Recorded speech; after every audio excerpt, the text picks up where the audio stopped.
Assalamu alaikum students. Welcome to Green Valley Digital Classes. I am your instructor for subject entrepreneurship.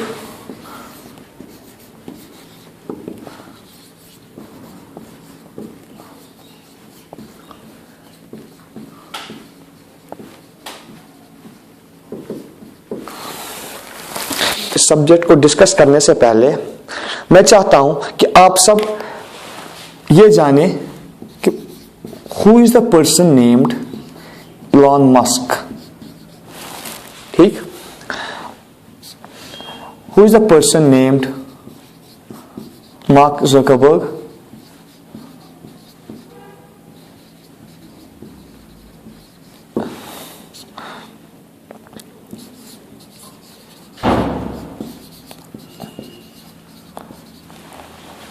ठीक? Now, ये तीन लोग हैं, ये कौन है और इनने किया क्या? ठीक है. Now, Elon Musk is the founder of Tesla and another company named SpaceX. ठीक? Mark Zuckerberg, you all might be knowing, he is the founder of Facebook. And Jeff Bezos, currently he is the richest person on the face of the earth. He is the founder of Amazon. Fine. Amazon is an e-commerce business. Facebook is a social networking. Tesla, what's Tesla? Is the electronic car making company. SpaceX is a rocket making company. Fine. Now these three persons, they are the founder of different companies with different backgrounds. इनका काम भी अलग अलग है, लेकिन मैंने ये तीन नाम क्यों लिखे? Because these all three, इनमें एक चीज कॉमन है, that is all of these are entrepreneurs.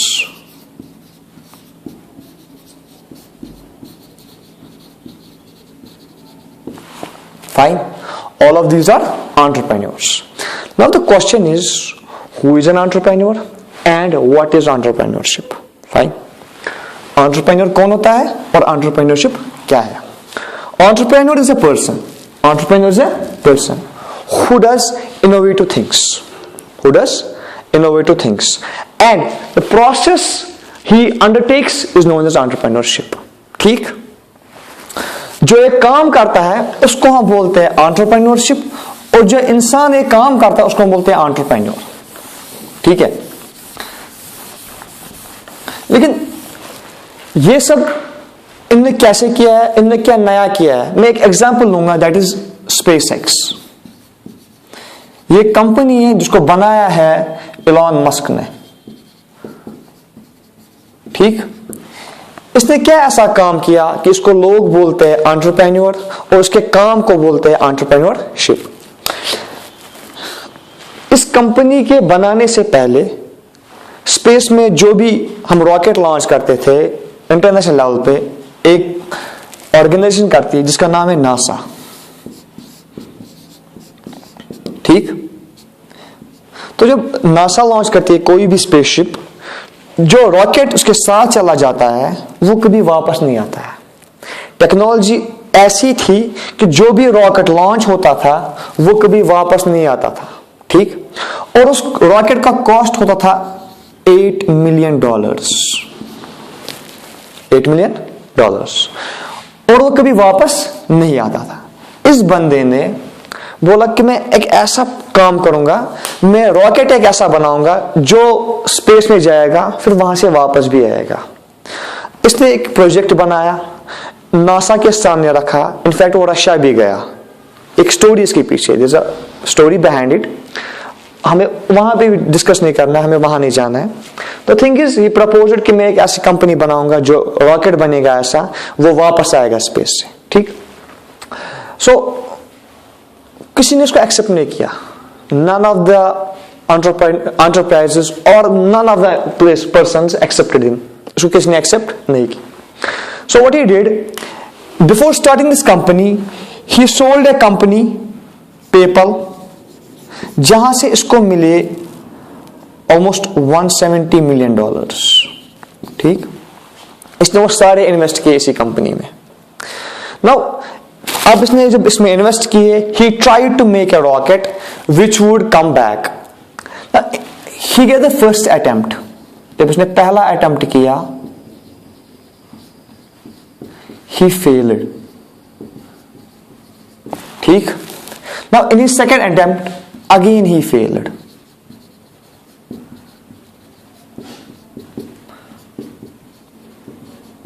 Now in his third attempt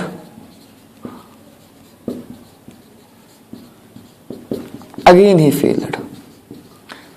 So in these three attempts he failed and he was left with nothing. This costed him $170 million. ठीक, और वो सारा dune हो गया, कुछ पैसा वापस नहीं मिला। Now but he was curious enough, नहीं मुझे ऐसा रॉकेट बनाना है जो वापस आएगा, या तो रॉकेट बनाऊंगा या तो मैं सब कुछ अपना गवाऊंगा। Then what he did, he mortgaged his house, his cars, whatever his belongings are, उसने सब कुछ मॉर्टिगेज किया, फिर इसने लोन लिया बैंक से, और इसके अलावा इसने पैसे मांगे इन्वेस्टर्स से, ठीक। Now he tried in his fourth attempt. Now इस वक्त उसने ऑब्वियसली ज्यादा मेहनत की होगी, डेडिकेशन के साथ काम किया गया होगा। Now in his fourth attempt he leveraged everything for this fourth attempt. He leveraged everything for his fourth attempt, and this time he succeeded. ठीक। Now after the successful attempt, fourth time, NASA gave him a contract of $2 billion. किस company के नाम पे? SpaceX के नाम पे। कितना contract दिया? $2 billion का, ठीक। उसके बाद रॉकेट स्पेस में गया। आज उस रॉकेट का कॉस्ट जो $8 मिलियन का था, वो आज $8 मिलियन से कम होके $2 मिलियन का है, ठीक। इन इस इंटरव्यू इस बंदे ने बोला कि नासा जो टेक्नोलॉजी यूज करती थी that was old, it was 80s technology, और जो कंपोनेंट्स वो यूज करते थे वो भी पुराने थे। He tried to do something differently, ठीक। तरीका भी नया इसने किया, इसने कंपोनेंट्स भी नए लाए, और जो इसने ऑर्गेनाइजेशन की, it said that when he was the CEO, जब इसके अटेम्प्ट्स फेल हो गए, there was no boss like system. इसकी ऑर्गेनाइजेशन में कोई बॉस नहीं था, ये लेबरर्स के साथ काम करता था, and he used to sleep on floors, ये फ्लोर पे सोता था, ठीक ना। इसने ऐसे काम किए। इसके बाद इसका अटेम्प्ट हुआ, फोर्थ अटेम्प्ट, जो सक्सेसफुल रहा, और इसने रॉकेट बनाया जो कामयाबी से गया स्पेस में। अगर हम इस चीज को एनालाइज करेंगे, इस केस को एनालाइज करेंगे, तो हमें एक डेफिनेशन मिलती है यहां से, जिसको लिखा गया है, it's given by a prominent author of management and entrepreneurship, namely Joseph A शिम्पिटर,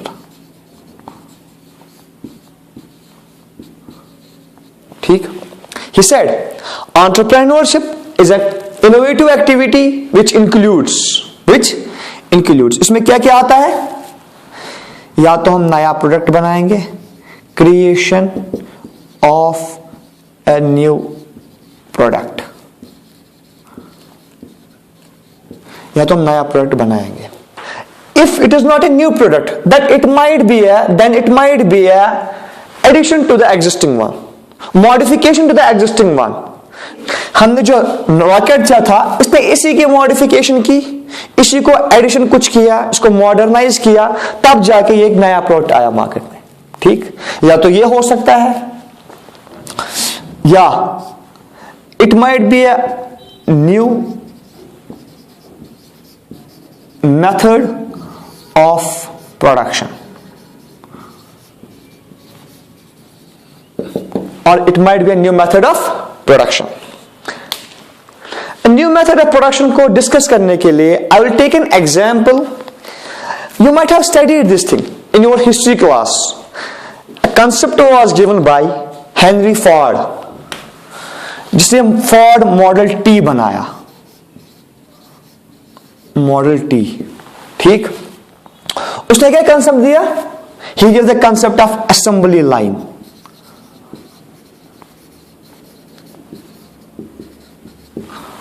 fine, इसमें भी इन्होंने असेंबली लाइन डिस्कस की है, इसी तरीके से बनाया है, but this concept was given by Henry Ford, where in when he prepared he manufactured model T. ठीक है,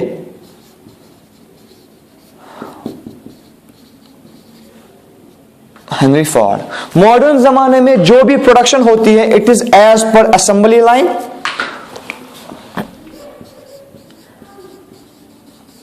ठीक, लेकिन इस असेंबली का लाइन का मतलब क्या है? If we have a product, we have to manufacture a product, fine. Now earlier what used to happen when Ford cars were manufactured in factory, if there would have been 10 employees, if there would have been 10 employees, they used all the 10 employees, all the 10 persons used to manufacture one car at a time. ये एक ही गाड़ी को at a time बनाते थे। जब ये एक गाड़ी फैक्ट्री में बनती थी,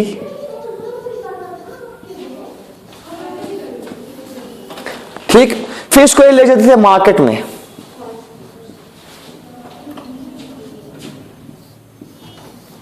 फिर इसको ये ले जाते थे मार्केट में। ठीक, जब एक गाड़ी बनती थी फिर इसको ले जाते थे मार्केट में। जब एक गाड़ी खत्म होती थी फिर दूसरी गाड़ी बनती थी। अकॉर्डिंगली ये प्रोसेस चलता रहता था। ठीक, लेकिन हेनरी फोर्ड ने क्या बोला? We will not do this. If we had 10 employees, if we had, we will divide the work. Say यहां पे अगर ये पहला पॉइंट है, इसको रखेंगे पॉइंट ए, ये रखेंगे पॉइंट बी, ये रखेंगे पॉइंट सी डी। ठीक, यहां पे चैसिस बनेगा जिसको हम इंजन वगैरह बोलेंगे। सो 2 people will work here, 2 employees will work here। Chassis के बाद जब बाहर जाएंगे तो यहां पे क्या बनेगा? यहां पे बॉडी बनेगी। सो 2 will work here। ठीक, देन उसके बाद क्या बन जाता है? यह होगा जहां पे एक्सटीरियर्स और इंटीरियर्स का कवर करेंगे, से लाइटिंग्स। ठीक, और पॉइंट डी, यहां पे भी 2 लोग काम करेंगे, that will they will give the colour. यहां पे भी 2 लोग काम करेंगे। ठीक है, तो इसी तरीके से काम आगे बढ़ता गया। When ये चैसिस बनाएंगे, जब ये चैसिस बनाएंगे, ठीक, तो ये आगे जाएगा तो ये लोग इस पे बॉडी का काम करेंगे। फिर जब ये बॉडी का, फिर ये lighting, then it will go for colour. ठीक, लेकिन जब ये बनाएंगे, these 2 persons will always prepare and manufacture chassis only। ये खाली चैसिस का काम करेंगे। इससे क्या होगा? इनको इसकी स्पेशलाइजेशन बढ़ेगी। When there is an increase in specialization, cost will come down. जब मैं एक ही काम बार बार करूंगा, एक तो मैं उसको ज्यादा तेजी से करूंगा, I will do it quickly, ठीक, और कॉस्ट कम होगा, खर्चा कम होगा। These things are known as efficiency. When we are doing something with less resources, हम कम रिसोर्स यूज कर रहे हैं और उससे ज्यादा फायदा ले रहे हैं, इसको मैनेजमेंट में हम बोलते हैं efficiency.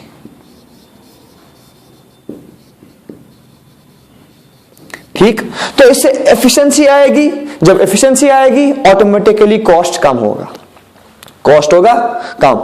So here this assembly line product concept given by Henry Ford, it was also used by this company SpaceX। ठीक, so best entrepreneur is one who does the new product or a new method of production।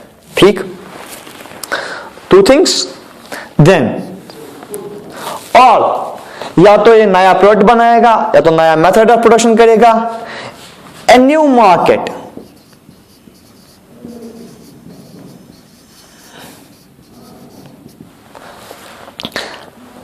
Means कि हम अपने product को, जो हमारा existing product है, इसको हम नए मार्केट में भी बेचना स्टार्ट करेंगे। Will sell it in different markets. जहां पे अभी तक इसकी कोई गुंजाइश ही नहीं थी बेचने की, हम उस मार्केट में इसको सेल करेंगे। तो अगर हमने अपने प्रोडक्ट्स को किसी नए मार्केट में सेल करना स्टार्ट किया, उसको भी हम बोलते हैं entrepreneurship. This is very easy thing कि अगर हमने कोई नया मार्केट स्टार्ट किया, ठीक है। Fourth one is conquest of new source of supply of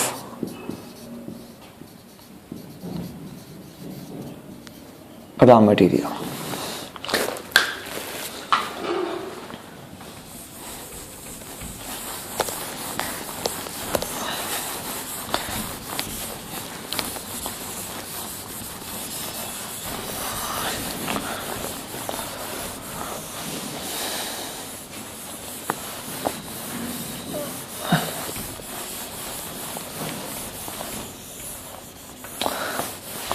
As I told you, while starting the SpaceX company, जब रॉकेट का कॉस्ट 8 मिलियन से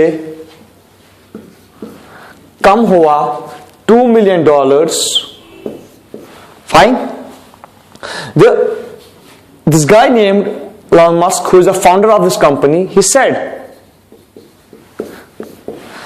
NASA was getting the raw materials from suppliers who used to sell old components and at a very high cost because they were innovative suppliers.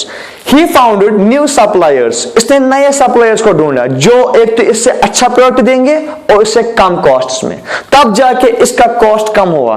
और ये भी concept था कि इसमें efficiency भी थी। एक तो हमने नया सोर्स ऑफ रॉ मटेरियल भी ढूंढा और हमने काम भी अच्छी तरीके से किया, हमने कम यूज किया रिसोर्सेज का, उसकी वजह से एफिशिएंसी हुई और हमारा प्रोडक्ट सस्ता हो गया। सो जब हमारा सस्ता हो गया product, this was the best thing of this company. इसने जब कॉस्ट को कम किया, ठीक है। New source of supply of raw material. And the last point is the new form of organisation.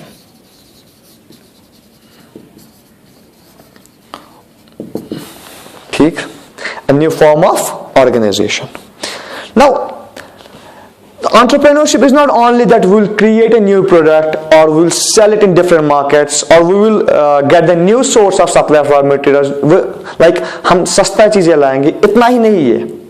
अगर हम कोई नई फॉर्म ऑफ ऑर्गेनाइजेशन को लाएंगे, ठीक है, इसमें वैरायटी ऑफ थिंग्स हम डिस्कस कर सकते हैं। देखिए जी, आजकल मॉडर्न डे में ऑर्गेनाइजेशंस की अलग अलग किस्में होती है, ठीक। अभी तक क्या होता था, अगर हमें कंपनी को बनाना था,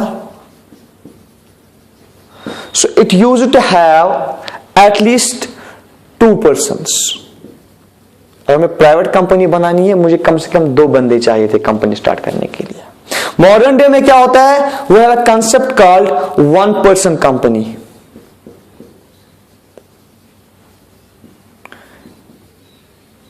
ये नई फॉर्म ऑफ ऑर्गेनाइजेशन है, but it is as per the law. It is as per law.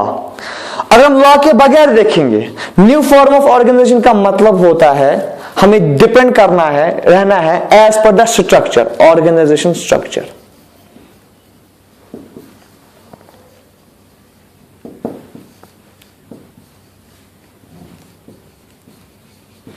As per organisation structure मतलब क्या होता है? एज पर ऑर्गेनाइजेशन स्ट्रक्चर कि हम कैसी कंपनी बनाएंगे, उसमें कैसा लेवल ऑफ ऑर्गेनाइजेशन होगा।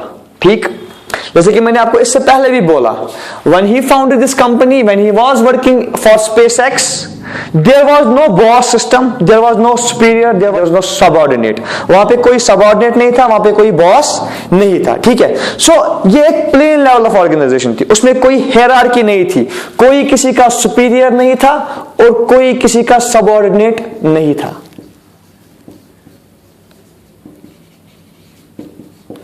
इससे क्या हुआ?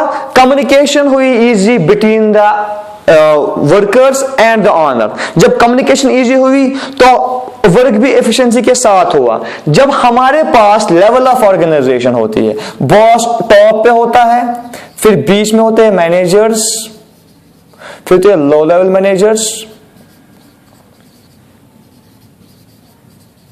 फिर होते हैं वर्कर्स। ठीक,